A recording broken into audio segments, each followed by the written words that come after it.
O Saber Direito desta semana apresenta um curso sobre Direito Constitucional com o professor Domingos Augusto Taufner. Durante as aulas, ele vai abordar as competências legislativas, os aspectos gerais, as competências da União, de estados e municípios e também aquelas em matérias específicas. A judicialização nessa área também é matéria do curso. Começa agora a aula 3.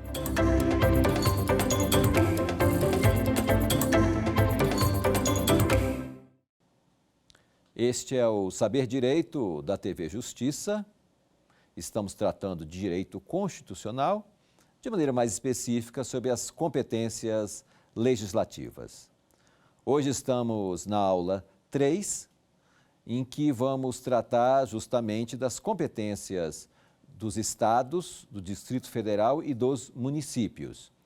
Na aula anterior, nós tratamos das competências da União. Como eu já tinha falado com vocês, nós vamos olhando, quer dizer, na realidade algumas competências vão sendo escolhidas até por exclusão, né? Primeiro a gente tem que ver como é que é a União, suas competências, depois dos municípios e por último dos estados que têm a competência remanescente. Primeiro, competência dos estados. O que seria o estado?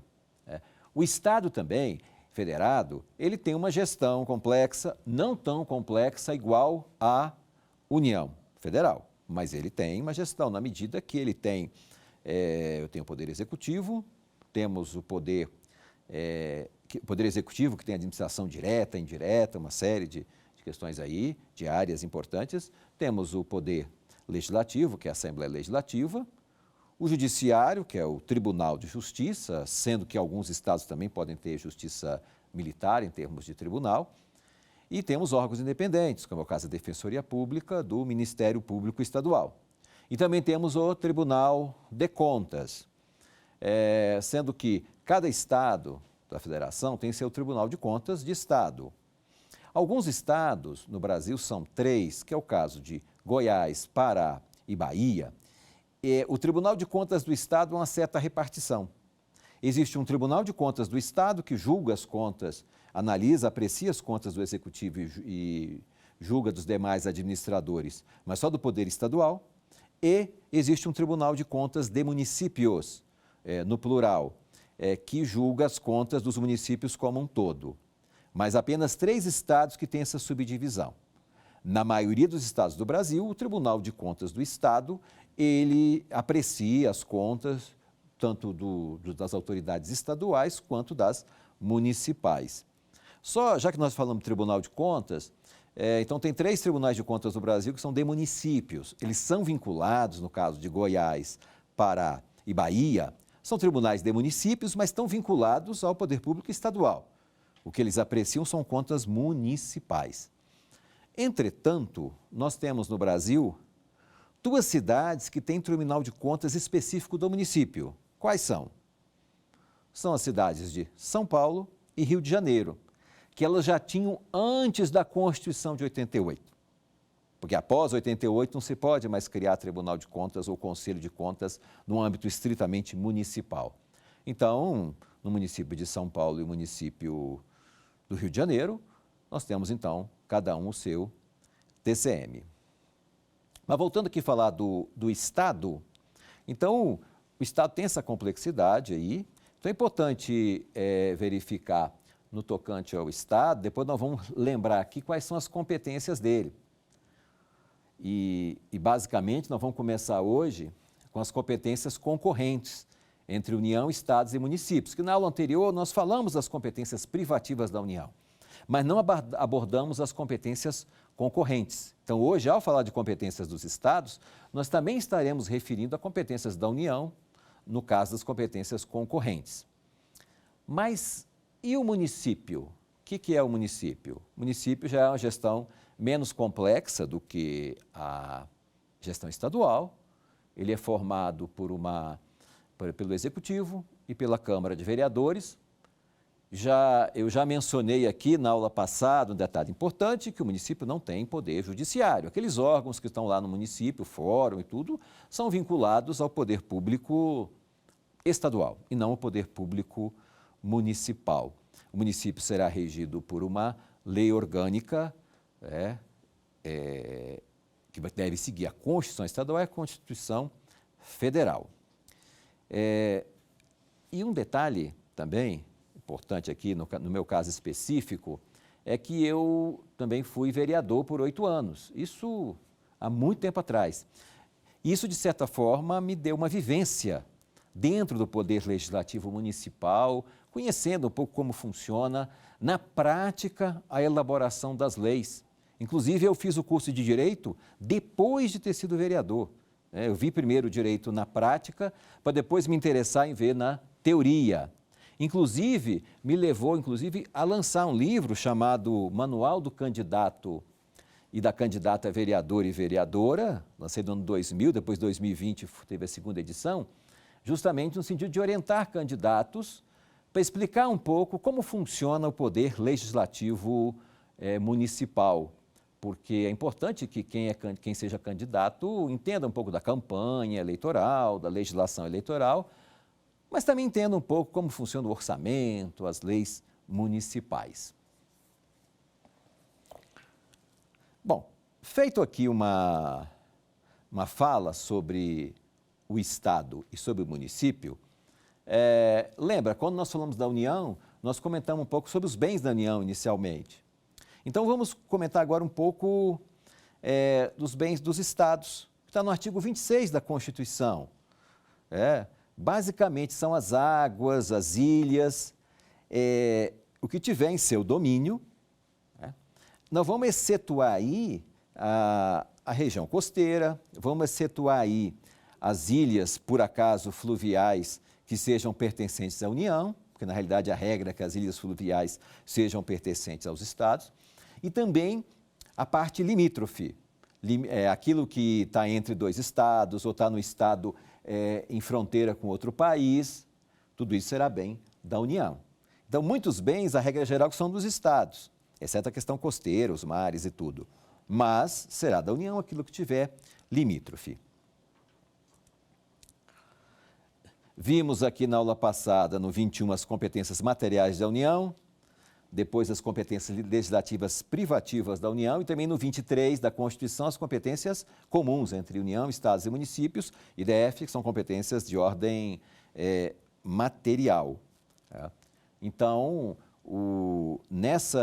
em alguma dessas matérias aí, o Estado e tal poderá até atuar, o município atuar, mas no máximo, como eu falei, para fiscalizar a atuação da lei, para ajudar a cumprir, mas não, de certa forma, para legislar aquele assunto de competência federal, especialmente os assuntos do 22.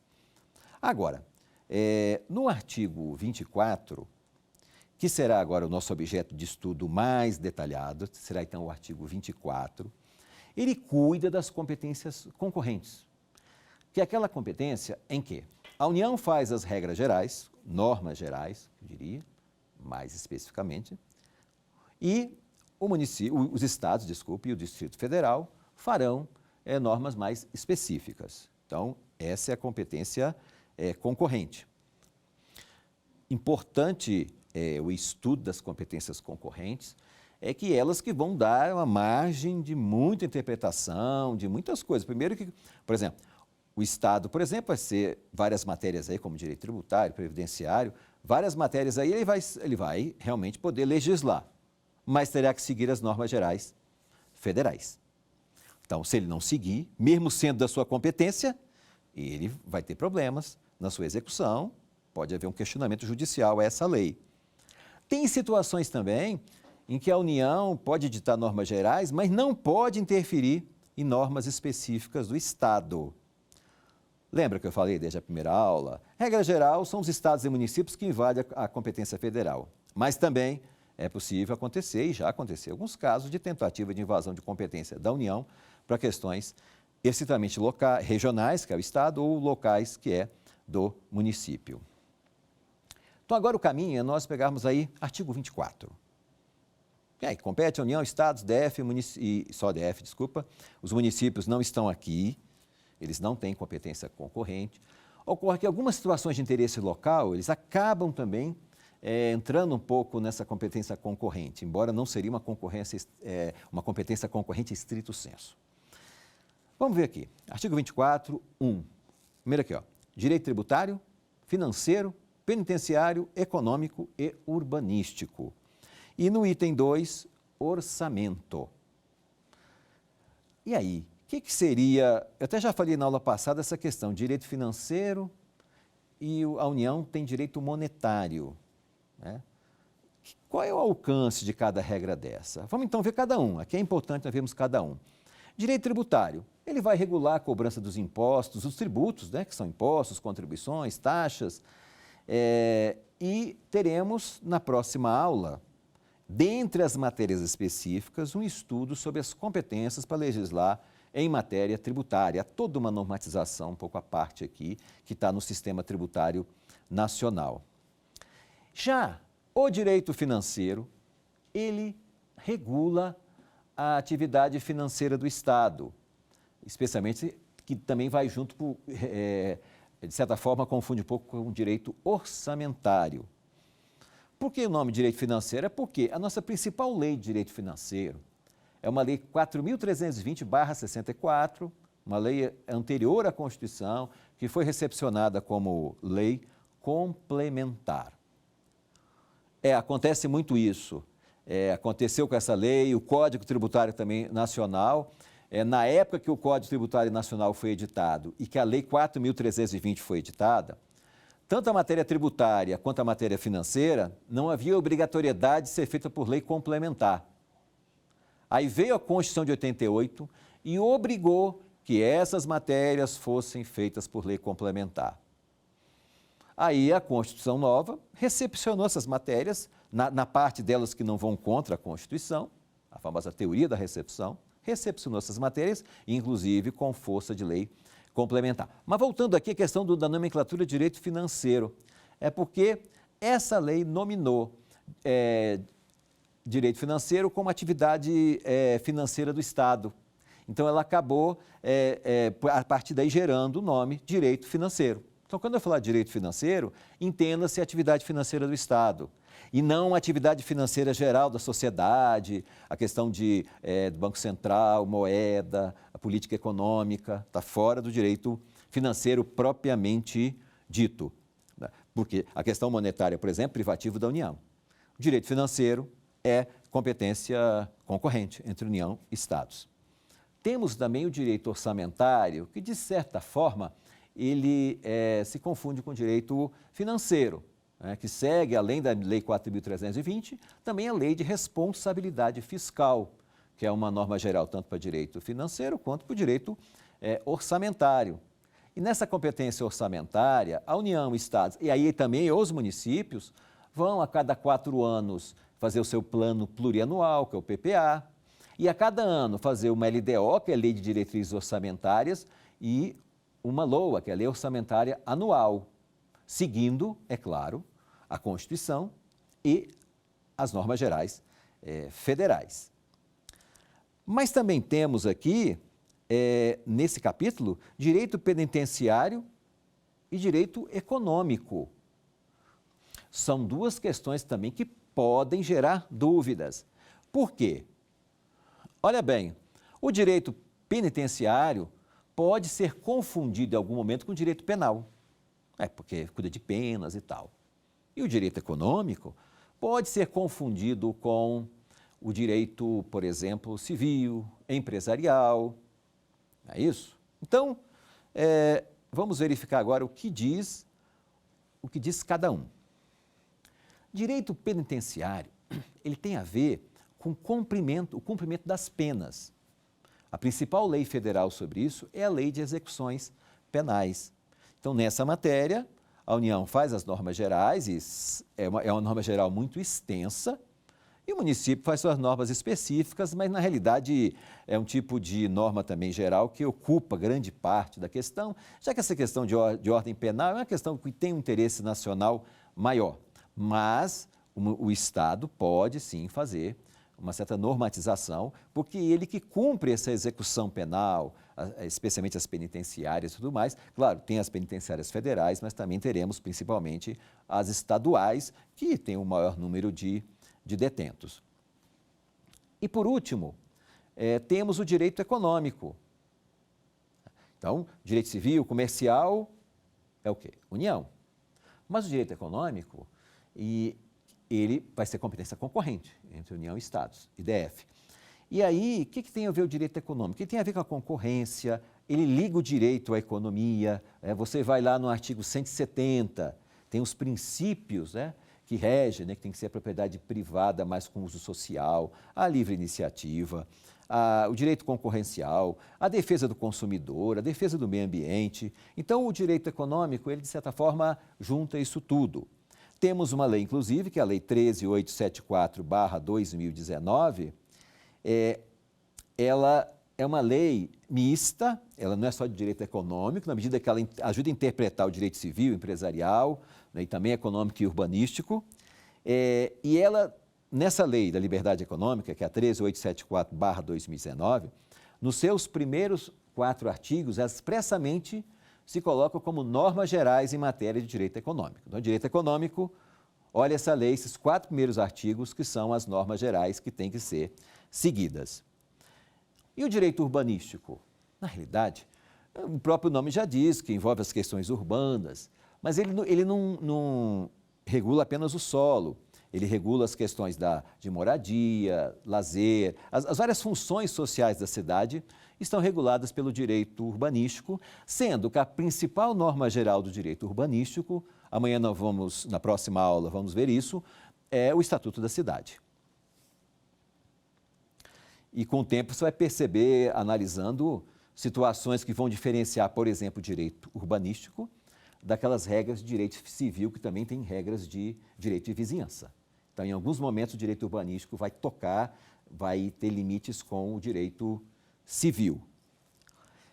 Aqui, algumas jurisprudências, a DI 3512, 2006, do Estado do Espírito Santo, uma lei, garantia de meia entrada aos doadores regulares de sangue, acesso a locais públicos de cultura, esporte e lazer, competência concorrente entre União, Estados, membros e Distrito Federal para legislar sobre direito econômico. Então, é mais uma possibilidade aqui de legislação que os estados têm. Aqui, recurso extraordinário 590.697.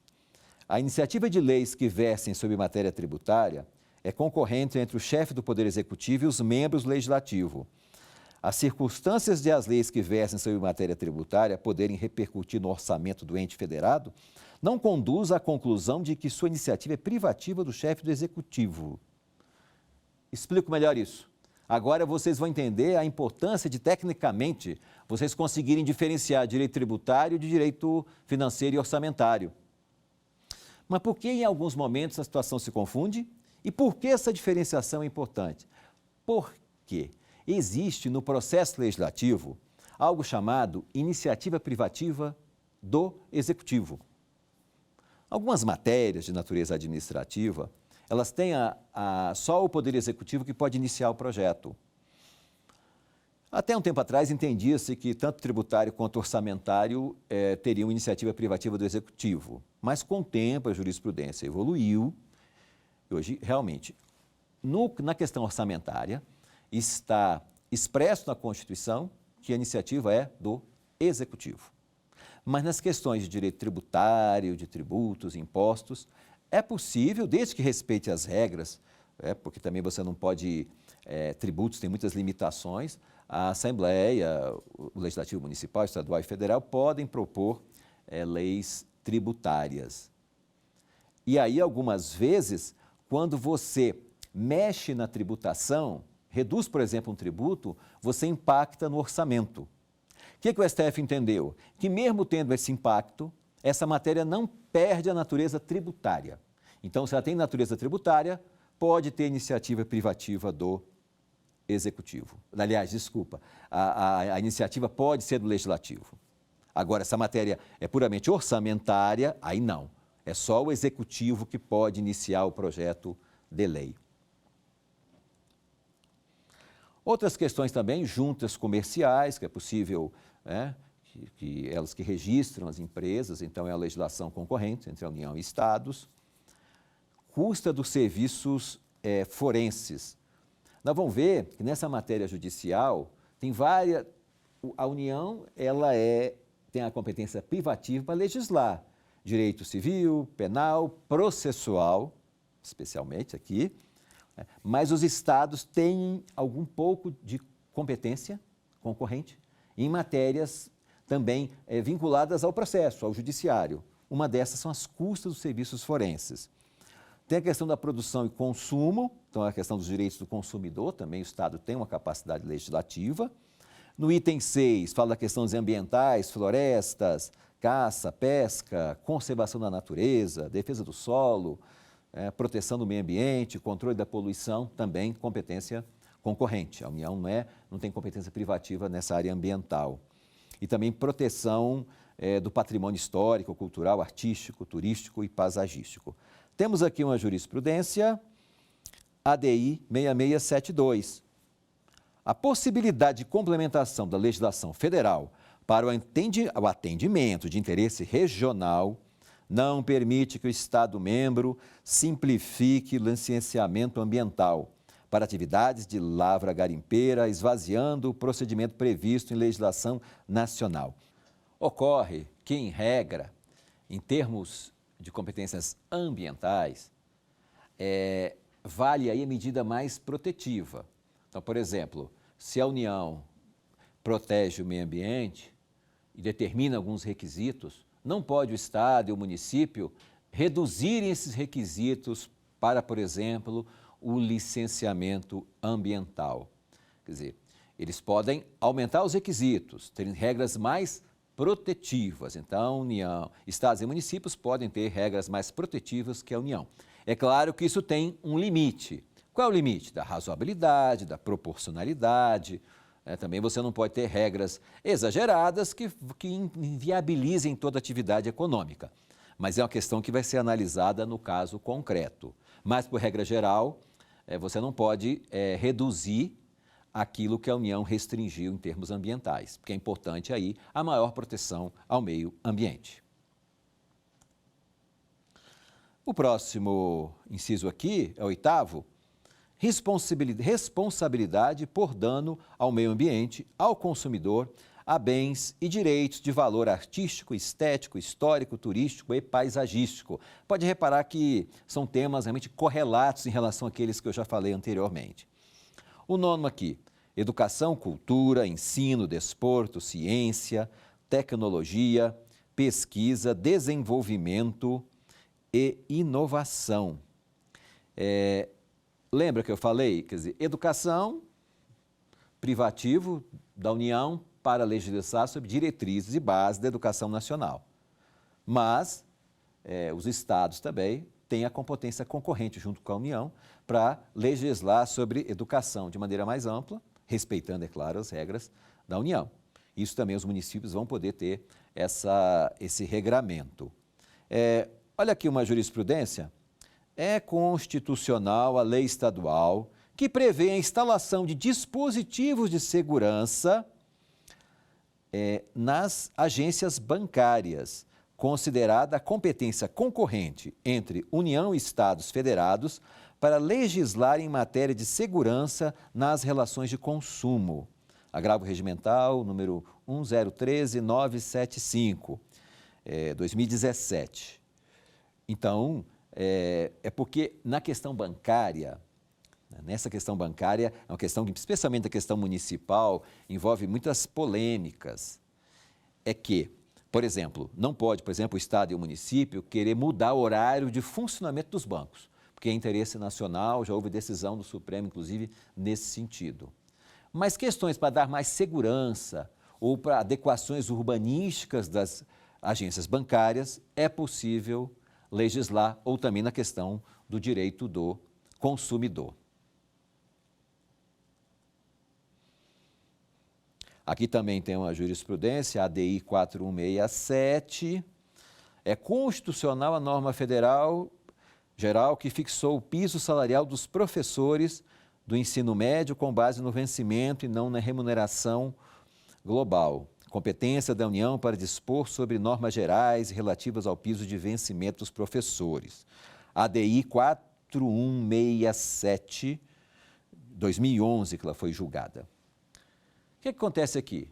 Já falei com vocês que servidor público, estatuto, remuneração, tudo isso, é competência de cada ente público. A União dos seus servidores, os estados dos seus e o município dos seus. Então, é muito claro isso.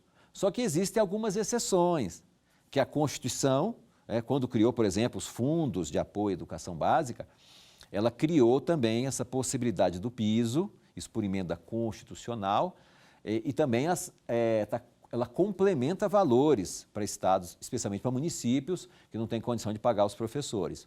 Então, nesse caso, é uma exceção à regra geral, porque a regra geral é o quê? A regra geral é que Estado dispõe sobre os servidores, União sobre os seus e município sobre os seus, mas em alguns casos há exceção. Um é esse, né?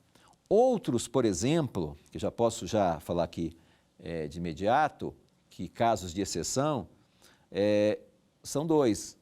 Olha bem, os servidores, o judiciário, os membros do judiciário, existe legislação estadual que regulamenta seus direitos e deveres, só que ela se submete à legislação federal. Porque no caso do judiciário, existe a LOMAN, a Lei Orgânica da Magistratura Nacional, que estipula direitos e deveres dos magistrados. Então, os estados têm aí uma competência limitada, assim como também existe uma lei federal que regulamenta o Ministério Público. Então, a lei estadual regulamenta também, mas ela tem que seguir essa norma geral. Já os servidores públicos como um todo, civis, aí não, cada estado regulamenta o seu. Por que eu falei civis? Porque os policiais militares, por exemplo, a norma geral federal, então a norma estadual tem que seguir essa norma federal. Bom, aqui falei dos pisos dos professores. Mais uma jurisprudência aqui. A competência legislativa do Estado, que autoriza a fixação por lei local do número máximo de alunos em sala de aula, no afã de viabilizar o adequado aproveitamento dos estudantes. Esse assunto não ostenta natureza de norma geral, porque esse número de alunos por sala de aula é uma questão peculiar ao interesse regional ou local. Então, na ADI 4060, do ano de 2015, foi entendido que essa adequação aí do número de alunos máximo por sala de aula não precisa seguir a lei federal. Agora, a outra ADI aqui, 2667, de 2004, tem uma lei distrital que dispõe sobre a emissão de certificado de conclusão de curso e que autoriza o fornecimento de histórico escolar para alunos da terceira série do ensino médio. Essa lei foi considerada que ela usurpa a competência da União Federal, então, inconstitucional. Outro ponto aqui, 10, competência concorrente, criação, funcionamento e processo do juizado de pequenas causas. Então, na realidade, hoje chamados de juizados especiais, Lei 9.099/95, então é a competência federal, que praticamente preenche toda a questão, mas os estados podem aí ter uma certa ingerência maior na questão dos juizados especiais. Embora, como eu falei, é uma questão que a Lei 9.099 já trata de maneira bem ampla esse assunto. Depois veio o 11, procedimentos em matéria processual. Olha bem, mas é uma questão que gera polêmica aí. Por quê? No 22 está como competência privativa da União legislar sobre direito processual. Mas fala aqui que procedimentos em matéria processual é possível para os estados legislarem também concorrentemente com a União. E aí, como é que se resolve? O que é processo? O que é procedimento? Isso aí tem várias definições disso. Né? O processo é um curso que envolve as partes, que vai julgar uma causa. O procedimento tem a ver com rito. Então, tem procedimento comum, sumário, extraordinário. Tem uma série de procedimentos e, ao que me parece, grande parte deles definidos por leis processuais. Como é que se resolve isso? Na realidade, o entendimento é que realmente está lá o Código de Processo Civil, o Código de Processo Penal, vários códigos de processo, e eles regulamentam grande parte do processo e do procedimento, e o Estado pode aí fazer normas que vão ajudar nesse procedimento, que vão estabelecer alguns critérios para o procedimento, mas ele não vai invadir, de certa forma, o processo. Não pode criar novo recurso, novos prazos de recursos, novos efeitos de decisões judiciais, porque isso é matéria processual. Na realidade, uma questão que o Estado acaba legislando muito nisso é sobre a organização judiciária, que é um projeto de iniciativa do Tribunal de Justiça e que organiza a justiça no Estado, queira ou não, ajuda a dar vazão ao processo, à celeridade processual e assim por diante. Aqui, ó, jurisprudência, ADI 5773, 2021. É constitucional norma de Minas Gerais, pela qual indicado destinatário da citação no órgão da Advocacia Pública Estadual, pois se enquadra como modelo procedimental complementar à sistemática processual civil. O que foi esse caso? A norma estadual disse que nos processos contra o Estado você poderia citar diretamente o advogado geral do Estado, a Procuradoria Geral do Estado. Então, entendeu-se que isso é uma norma procedimental e não invadiu a competência federal das normas processuais, na medida que ele facilita a tramitação do processo.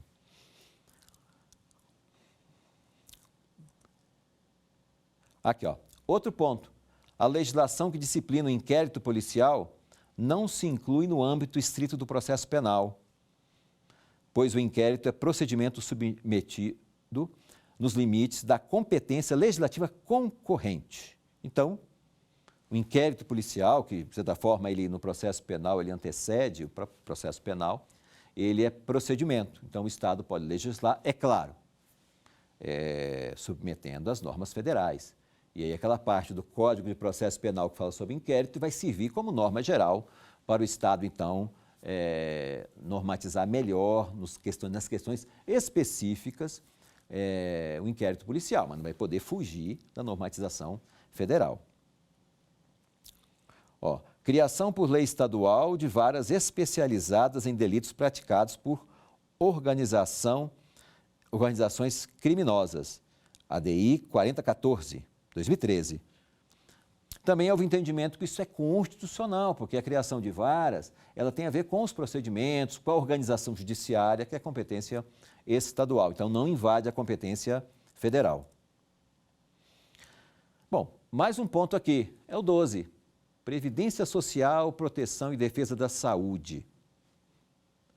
Eu acredito que no ponto anterior, na aula anterior, eu falei que tinha uma certa divergência, porque Seguridade Social é competência da União, privativa.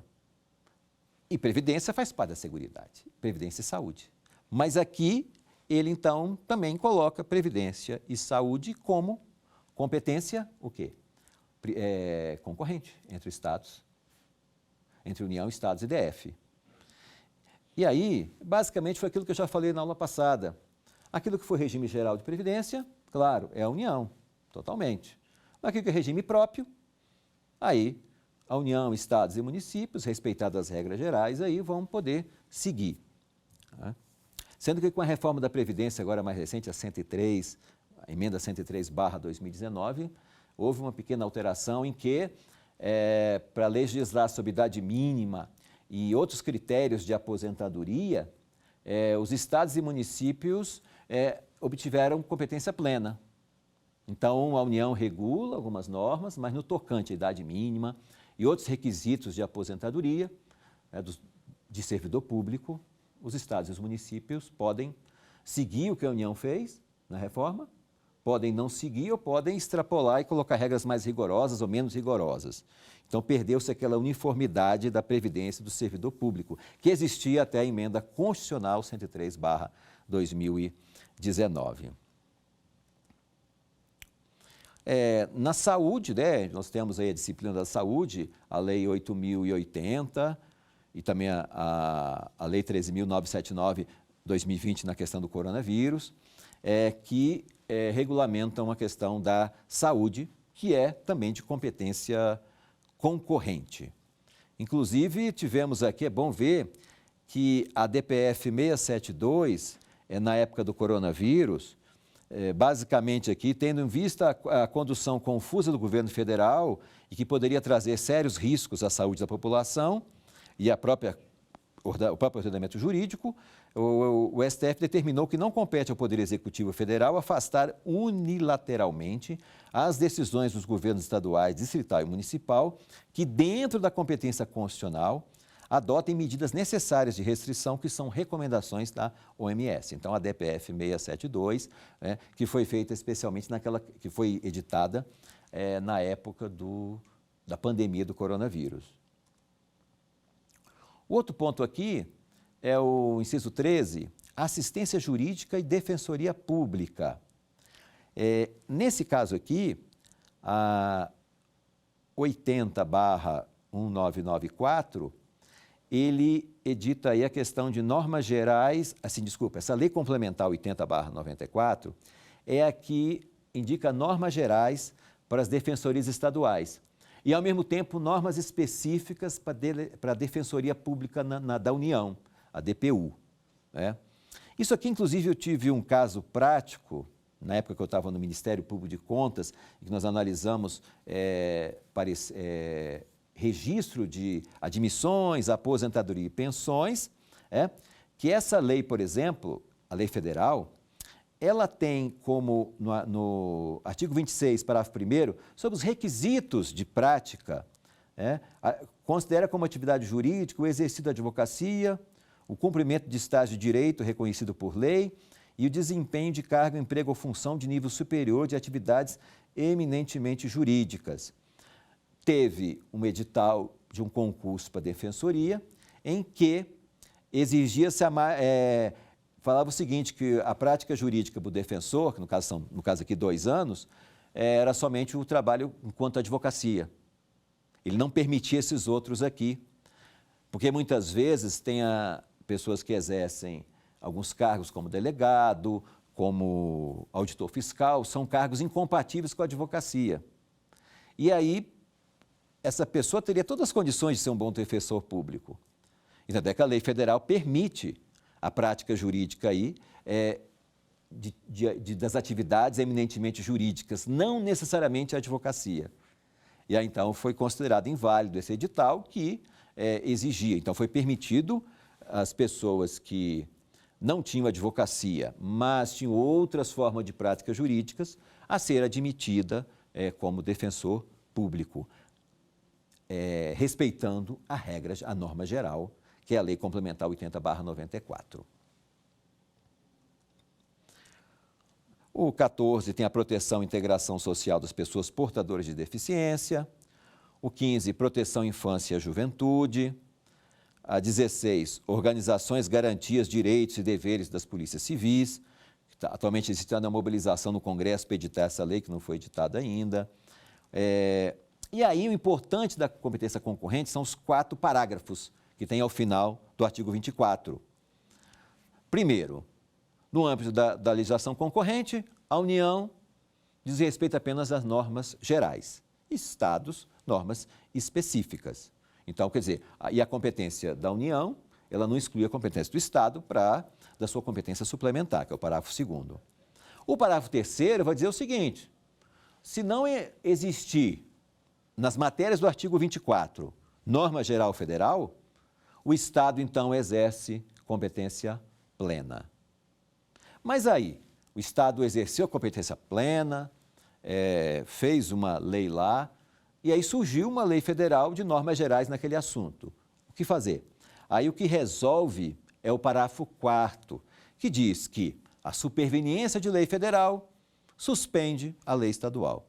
Suspende e não revoga. Porque se um dia a lei federal deixar de valer, vai voltar a valer. Você não, porque revogar, a Assembleia Legislativa teria que revogar a lei. Enquanto a Assembleia não revogar a lei, fica lá, mas ela fica sem vigência porque a lei federal superveniente, ela suspendeu, né, essa lei estadual nessa parte de normas gerais. As normas específicas continuam com o Estado. Então é importante ver que na norma geral tem esses 4 parágrafos aí. Bom, vimos agora a União, né, e estados na competência concorrente e os municípios. Está lá no artigo 30.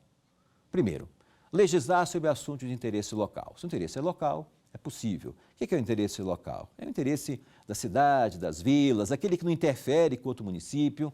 Não é tão simples assim identificar o interesse local. Alguns casos sim, outros casos não.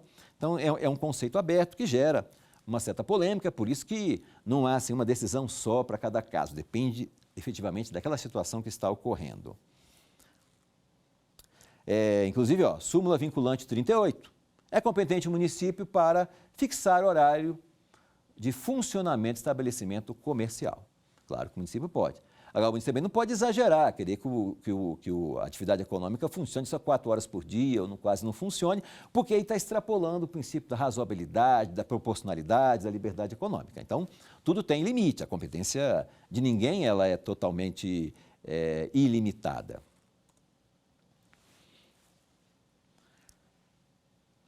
Aqui, recurso extraordinário 732.686, os municípios podem legislar sobre a questão ambiental. Possuem competência para legislar sobre o meio ambiente e, caso sua regulamentação seja mais protetiva, pode ter prevalência sobre a legislação federal ou estadual. Né? Então, por isso que eu falei, a lei municipal pode ser mais protetiva que a estadual e a federal, mas, é claro, limitando também outros princípios constitucionais. Definição do tempo de espera em clientes em filas de instituições bancárias por lei municipal. Recurso extraordinário 610.221, de 2010. Também competência para o município legislar interesse local, tem a ver também com a questão do consumidor. O outro item do município é o 32, suplementar a legislação federal e estadual no que couber. Você não pode suplementar a legislação para criar embaraço, e sim para ajudar. Para ajudar a cumprir a lei federal, para especificar melhor, mas não para embaraçar a lei federal. Instituir e arrecadar tributos. Então, o município tem essa competência de instituir e arrecadar tributos. É uma competência material, mas ela, de certa forma, é legislativa, que para instituir tributo tem que ser por lei. Daí que eu falei que existe uma ligação entre competência material e processual muito forte. Criar e organizar distritos, organizar e prestar os serviços, sendo que o transporte coletivo, aí é expressamente colocado, o transporte coletivo está nas competências do município, de maneira expressa, mas também outros serviços de interesse local. Inclusive, nesse tipo de serviço, não pode o Estado e a União legislar ou interferir. O que pode acontecer se houver um exagero, um erro, a pessoa recorre ao judiciário para dizer isso é inconstitucional, mas não que a lei federal ou estadual que vai intervir nisso. Manter cooperação técnica com a União sobre várias questões, prestar serviço de atendimento à saúde e tais, são competências mais material. O 8 aqui, o adequado ordenamento territorial. Daí decorre a competência no município em questões urbanísticas. Que ela, seguindo o Estatuto da Cidade, seguindo a Constituição Federal da Política Urbana, o município vai fazer a adequação. O Estado também pode fazer, mas desde que tenha interesse regional. O Estado não pode intervir no município dizendo como é que ele vai fazer seu interesse local na questão urbanística, mas pode naquilo que é interesse regional, que algumas questões são metropolitanas e não propriamente de interesse local. Aqui nós temos a promoção do patrimônio cultural local. Então, essas são as competências municipais, basicamente regidas pelo interesse local. Esse que é o ponto primordial das competências de um município. Voltemos agora à questão da competência estadual. Qual será a competência estadual? Eles organizam e regem por Constituição Estadual.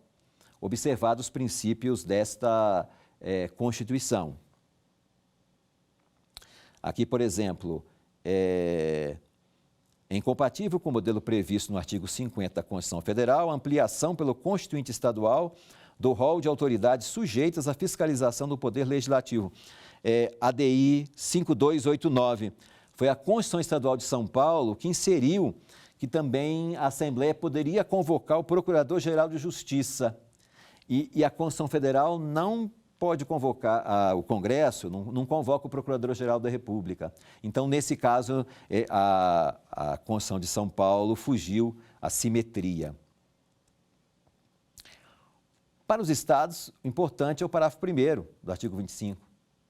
São reservadas aos estados as competências que não sejam vedadas por essa Constituição. É a chamada competência remanescente dos estados. Então, aquilo que não está elencado na União, nos estados, nos municípios, ela irá para o Estado. É claro que, primeiro, pouca coisa vai restar, porque grande parte das coisas estão na União.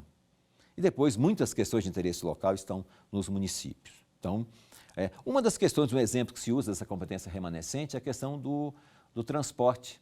Porque o transporte estritamente municipal, do município, o transporte interestadual de um estado para o outro, regulado, né, pela União.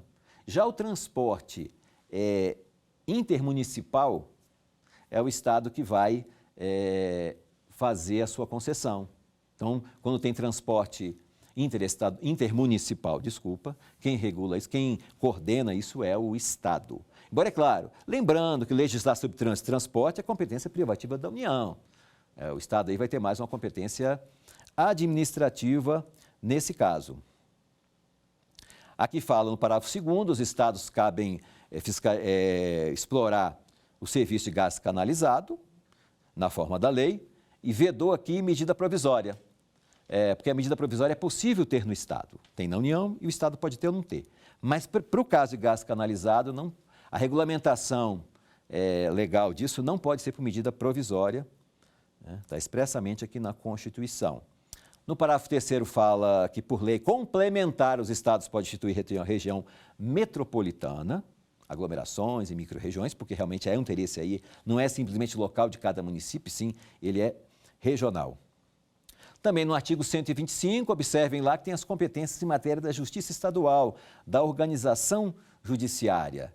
Artigo 25, parágrafo 1º, lei de iniciativa do Tribunal de Justiça será a lei de organização judiciária do Estado. O Estado não pode mexer sobre processo, mas sobre procedimentos, organização judiciária é competência do Estado, sendo que o DF... Assim, o parágrafo 2º também, do artigo 125, dá ao TJ o poder de julgar ADI de lei municipal ou estadual em face da Constituição estadual. Porque a ADI não tem controle concentrado por ADI no Supremo. Mas o TJ também pode, mas desde que seja norma, não em face da federal, em face da Constituição estadual.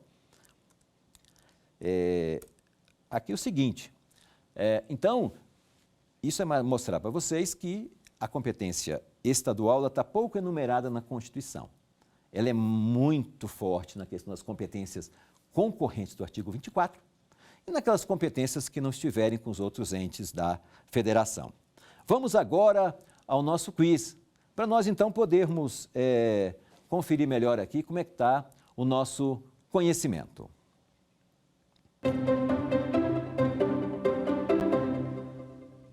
A primeira questão,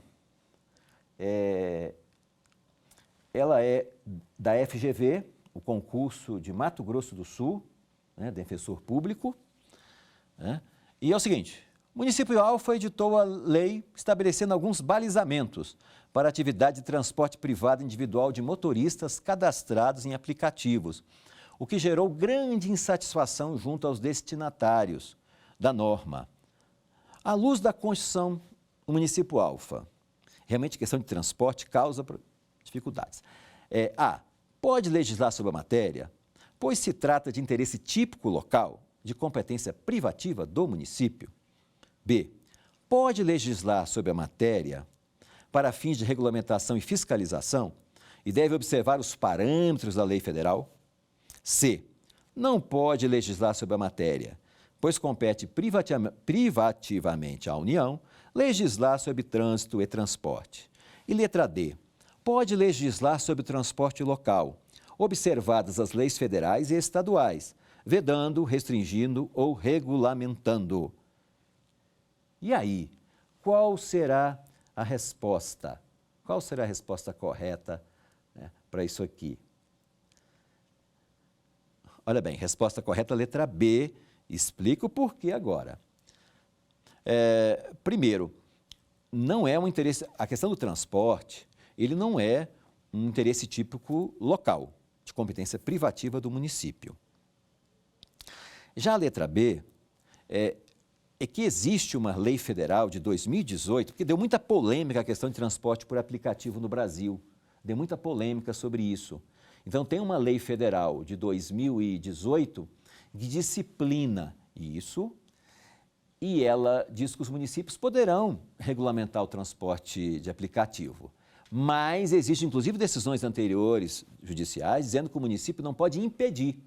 O município não pode, na sua regulamentação, ter qualquer impeditivo. Ele apenas vai regulamentar para fiscalizar, para aprimorar, para estabelecer alguns direitos e tal, mas não para tolir, não para colocar obrigações excessivas e nem proibir o transporte de aplicativo. Então, ele pode regulamentar, fiscalizar, seguindo a lei federal. Letra C, não pode legislar sobre a matéria, pois compete privativamente à União legislar sobre trânsito e transporte. É verdade, a União legisla privativamente sobre trânsito e transporte, mas nessa questão de interesse local do serviço de aplicativo, o município pode regulamentar, porque a lei federal permite. A C e B realmente são questões que têm uma certa proximidade. Há um risco da pessoa confundir uma com a outra. E a letra D pode legislar sobre transporte local, observadas as leis federais, vedando, restringindo ou regulamentando. Ele não pode nem vedar, nem restringir, de maneira nenhuma. Bom, vamos agora à próxima questão.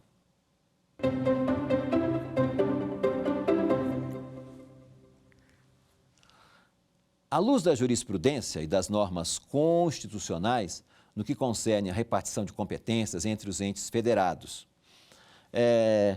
primeiro, admite-se que os Estados, no exercício de sua competência para suplementar as normas gerais da União, editadas nas matérias sujeitas à competência legislativa concorrente, possam dispor em sentido contrário às normas federais, desde que façam para atender o seu interesse específico. Letra B. Cabe aos Estados exercer a competência legislativa plena na ausência de normas gerais da União em matéria de desapropriação. C. É vedado aos municípios, em qualquer circunstância, editar normas em matéria de proteção ao meio ambiente, uma vez que o tema se insere no âmbito das competências legislativas concorrentes, atribuídas somente à União, Estados e Distrito Federal. E letra D.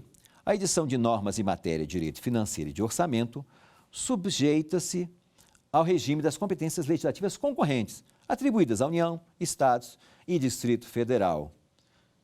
Pensem aí, qual será a resposta correta a essa indagação? A resposta correta será a letra D. Por que a não é correta? Porque quando você tem normas gerais, as normas estaduais não podem ir contra as normas gerais da União. Não pode. Se a competência é concorrente, a União que edita a norma geral. É uma relação vertical. Letra B. Cabe aos Estados exercer a competência legislativa plena na ausência de normas gerais da União. Perfeito. Até aqui está certo. Só que em matéria de desapropriação, não. Por quê? Desapropriação é matéria de competência privativa da União e não concorrente. Então, por isso que, nesse caso, a resposta parece certa, no final ela acaba sendo contaminada pela palavra desapropriação. C. É vedado aos municípios, em qualquer circunstância, editar normas em matéria de proteção ao meio ambiente, uma vez que o tema se insere no âmbito das competências legislativas concorrentes atribuídas somente à União, Estados e DF. Realmente, pela literalidade, lá o meio ambiente está como norma geral, mas toda a interpretação sistemática da Constituição, a jurisprudência, vão no sentido de que o município pode sim regulamentar, que ele dispõe sobre a questão urbana, sobre várias questões do ordenamento territorial. Isso é relacionado também com a questão ambiental. Então, o município pode sim.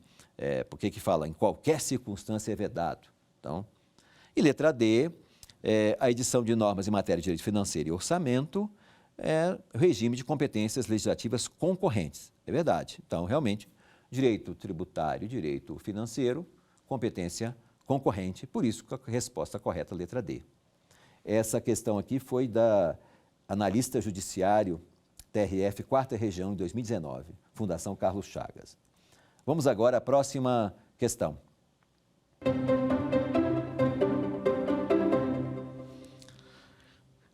Sobre as competências de estados e municípios, marque a questão incorreta. Olha aqui, hein?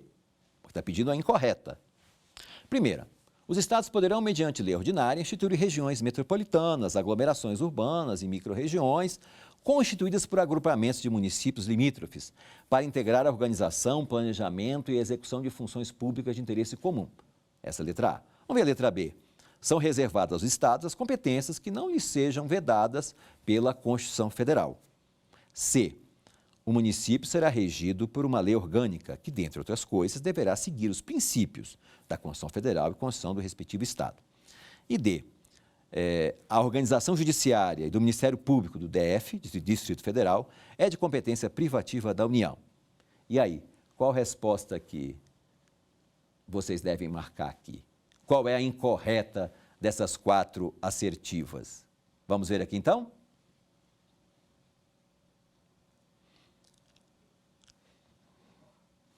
Letra A. E por que a letra A está incorreta?